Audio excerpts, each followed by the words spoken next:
they got KD, but we got Jaden McDaniels. Oh my goodness. What's poppin', what's poppin', what's poppin', Scat Crew, Scat Squad. Welcome back to another ASMR NBA highlight reaction video. We're finally diving into the Timberwolves series. Now you guys know who I'm rooting for. I'm rooting for Ant-Man. I'm an Ant-Man fan. But I did pick the Suns to win this in 7 just because I thought the Timberwolves lack a maturity will bite them in the series at some point. Now, the only way that Phoenix has of even having a chance at a Game 7 is if they blow Minnesota out in Game 3. Because if they win a close game or if they lose, it's going to be over in 4 or 5. So I just wanted to say that. But it's been fun to watch this. Their defense for the Timberwolves has been insane. But before we jump into the highlights, I want to say one thing. The media is starting to hop on the Anthony Edwards Michael Jordan comparisons trend. They've really been pushing that a lot lately. Now you guys know I've been saying that since 2021 when he dropped damn near 40 in his first ever playoff game at 20 on the road and won. The body control, especially when he gets the mid-range game going, the mannerisms, the cadence, it reminds me of a younger 1980-ish Jordan-esque player, right? But they're starting to overdo it, man. Recently, Stephen A. Smith said he reminds him of a 1992 Michael Jordan when he was playing Drexler. Hell no. And then Kendrick Perkins said that he was 1989 Jordan. Hell no, not yet. He's not on that level yet. He's not consistent enough yet. And his mid-range isn't on that level yet, not consistency-wise. Damn it, he's not even better than Luka Doncic yet. But yeah, if I had to describe Ant-Man, he's like a 1983 Jordan coming out of college, but shorter, a little less hang time, stronger and a better three-point shot, but just more inconsistent from a total game standpoint and from mid-range. But he's only 22, he'll get there. So I think he's the closest thing to Jordan since Kobe, and even from a physicality, specifically from a physicality perspective, I think he's even more than Jordan-like than Kobe. Now Kobe overall has more accomplishments and he has 5 rings and he has better footwork and the mindset. I get all that, but just from a physical perspective, I think Anthony Edwards is even more Jordan-like. But yeah, we're gonna react to Game 1, not Anthony Edwards highlights only, and then we're gonna react to Game 2. The Minnesota Timberwolves have been put in the Suns in a box. They have put them in a box, put a lock on it, and then never told anybody the lock combination, man. That's how clamped up the Phoenix Suns are right now. I didn't expect this so far, especially with how they played Phoenix in the regular season. See, I was under the impression that they couldn't guard the Suns because they hadn't proven it in the regular season. With so many weapons that can move off the ball with the Phoenix Suns, they didn't show the ability to be able to stop them from getting their shots off.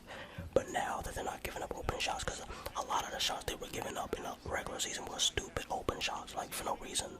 But I didn't think they would be able to guard them to this extent. But yeah, Anthony Edwards, man, this kid, whew, I'm telling you, baby Jordan for sure. But the media's overdoing it now. He's not 90s Jordan.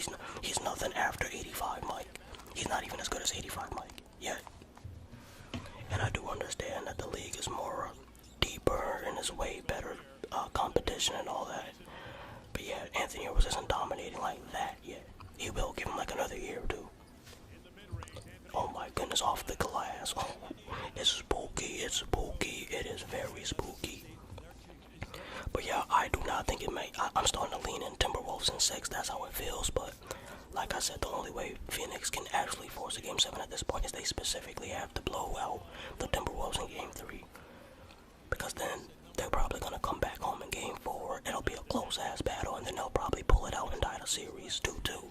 But if it's a close game in Game 3, and then Minnesota, Minnesota's going to have confidence. They're going to be like, oh, we almost beat them 3 times in a row.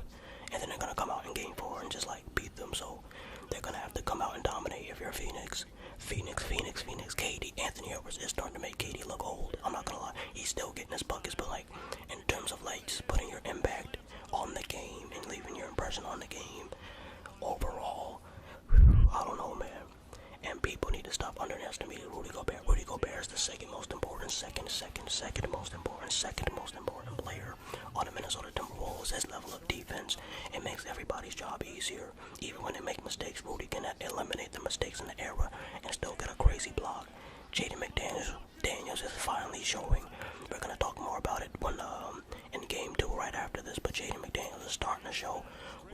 said this could be the next Michael Jordan, Scottie Pippen, backcourt or wing duo, I should say.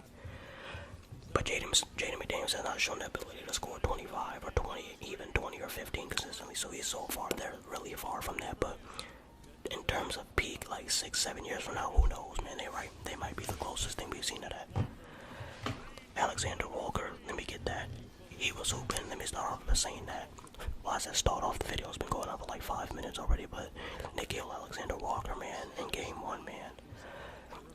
I don't know, sometimes he looks better than Jaden McDaniels, especially from an offensive point, because Nickeil Alexander's defense, it may not be quite as good as Jaden's, but it's damn near way above average. But yeah, man, I think they need to continue to develop Jaden and Alexander, because we know what Ant-Man and Rudy and Carl are at this point. But if they continue to develop Jaden and Nickeil, it's going to be spooky for everybody. Look at that, stealing the ball away. Oh my goodness, the passing of the torch, tough. It's spooky. Alright, that's tough, Ant. Alright, let's get to game 2, man. Let's get it started. Now, I did have a good feeling about this game 2 coming in, especially for the Minnesota Timberwolves. Just because of what they did in game 1. But trust me, it is not over. It's over. Like I said, it's over if they don't blow them out in game 3 now. Have they shown the ability to do it so far in the postseason? No, they're getting clamped up. But you never know, especially with Devin Booker, KD, Bill. It sucks that Grayson Allen went down. At some point, we're gonna see it in a second. I think that was in the second half, like the start of the second half, or towards the end of the first half. But hopefully he comes back, man. Rudy Gobert. Oh yeah, and can we please stop this narrative of Rudy Gobert cannot switch out on the perimeter? I even think I may have said that at one point, like maybe like 2 or 3 years ago. It's not true, and I've noticed that since he's been on the Timberwolves, that's not true. It really isn't. It's not, and he is Defensive Player of the Year in my opinion. Just in this playoffs, it's like more evidence of it. Yeah, Wemby is doing it, but it's not. Wemby's impact defensively is not having the same impact Rudy's is. But then again, Wemby doesn't have Anthony Edwards or Jaden McDaniels, so it's a toss-up. I'm giving it to Rudy. Screw you. Screw off.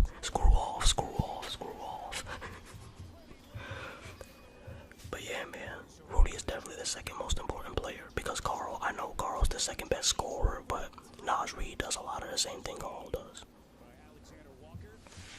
But Carl's been playing well, especially in game 1. Game 2, he started making a lot of mental mistakes, but like I'm saying, the lack of maturity, it could creep back up on them as the series is not over yet.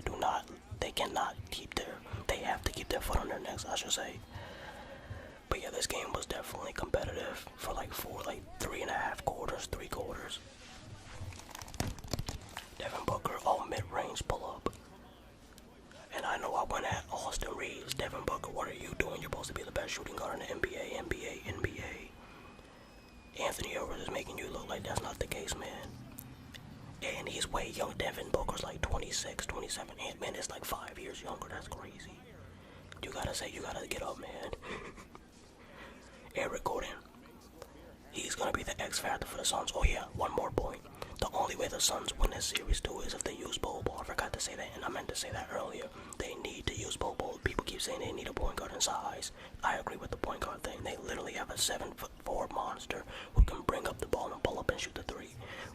You know how people say Anthony Edwards is Jordan-esque.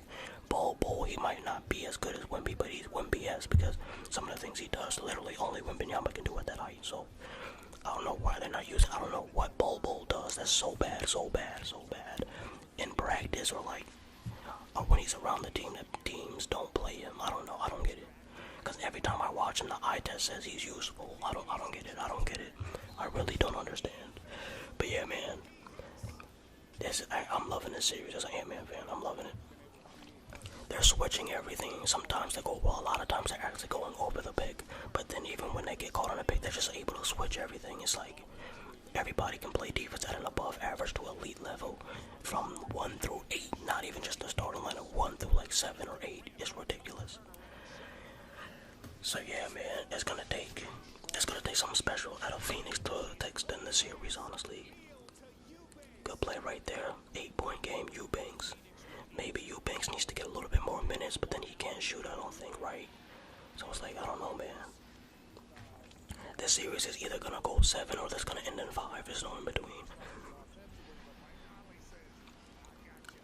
Jaden McDaniels. If Jaden McDaniels could just average 20 or 25, man, they could win the finals, man. But his scoring just isn't at that level yet. It's not that at that level yet. This is gonna be a long ass video. We're not even like in the third quarter yet. It's probably gonna be like a 15 plus minute video.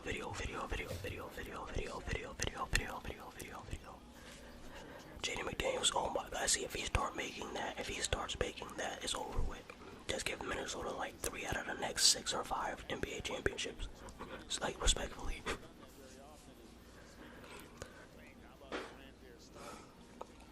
And I am gonna start talking about the Thunder and the Pelicans. I actually need to drop my playoff like predictions in general, because I've said a couple of my predictions. I'm about to drop my playoff prediction, like my entire playoff prediction discussion video really soon. What is the date? Today is Wednesday, so hopefully by like Friday I can have it dropped, or Saturday. But I want to do it like really soon before like too many games pass, because right now the game 1s and game 2s are still being finished, so I want to release my video so that way my predictions have more credibility, because at some point, you know, it's game 3 and 4, you know who's going to win. But I'm going to stick with my gut. Like, I'm not going to say a certain team's going to win because they won a game. Like, I've been saying Mavs in 7 even when they lost game 1, so let's go, Carl. That's what I like to see. I'm just going to say how I really felt before the playoffs even started. As time starts to go by, I'm starting to think the Thunder are going to the conference finals, because the Mavs may not be able to beat them, because I already know they're going to beat the Clippers, but they might not be able to beat the Thunder, unfortunately, because the Thunder have so much defense.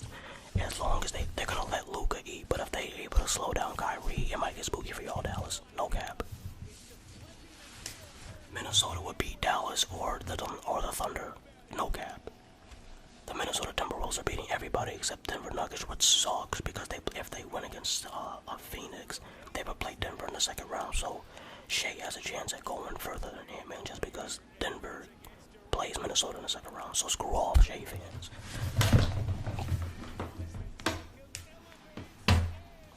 Holy crap. Bro, I just caught the Venus cramp in my right leg, bro. Y'all just heard hella noise, bro. I stood up fast as hell, boy. Ant-Man swing pass.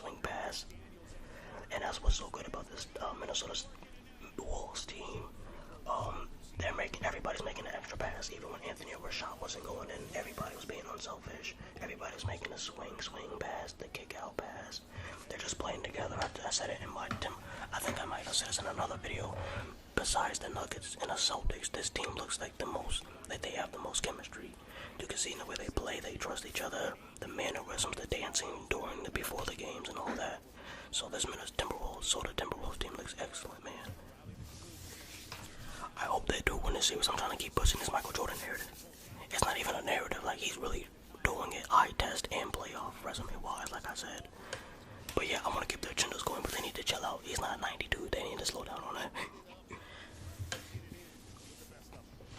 6-point game, oh good pass, and that they keep finding Rudy Gobert on these cuts and for alley-oops and on these slip screens. Very good. It's very good because it makes life easier on Ant-Man and on everybody else if Rudy Gobert is able to like be that productive on the offensive end, especially like in the paint. And he's even making and 1 Euro steps. Hot take, Rudy Gobert has a deeper bag than Giannis. No, I'm joking, but it's funny, he's been unlocking different parts of his bag. He's been playing 2 years of playing with Anthony Edwards and he's acting different. No cap. But you know, this has been fun to see, man. 15-point lead, look at this. Every time the fourth quarter comes around, it's like they start kicking Suns' ass. They really start doing that, man. They really start kicking Phoenix's ass. Every time in the fourth. It's because they don't have enough, and Eric Gordon isn't giving them enough off the bench. I don't know why they got rid of Wannabe. I mean, maybe because, like, I think sometimes he plays bad off-ball defense. But what? You gave up a guy who's 6'9", he hustles hard, and he was shooting the three at 40% or like 39% at one point. I think he led the league in 3-point shooting last year, right? Or like top 5 in that category. So I don't know why the Suns got rid of Wannabe. That was stupid. That's why they're losing, because of the coaching and bad decision making. They should have kept Wannabe. They should have kept Chris Paul or DeAndre Ayton, and they should have never got rid of Wannabe. if they did those things, they would have a better chance. Oh, we gotta react to the, we gotta start reacting to some of these stats, man. These stats. At the end of the video, because I didn't put them up beforehand. And this game is over, man. It's just too much defense, too much firepower, too much two-way players. It's a lot, man. They have like 7 two-way players. It's crazy. Well, that was a good game, man. As a Minnesota Timberwolves fan, that's funny. Alright, so let's look at some of the stats. Jaden McDaniel, team high, 25, 8 and 3. Carl, 12 points. He was in foul trouble. Gobert, 18 and 9. Ant-Man was cold shooting wise, but 15 plus minus. Did a great job with 8 assists and rebounded well. KD,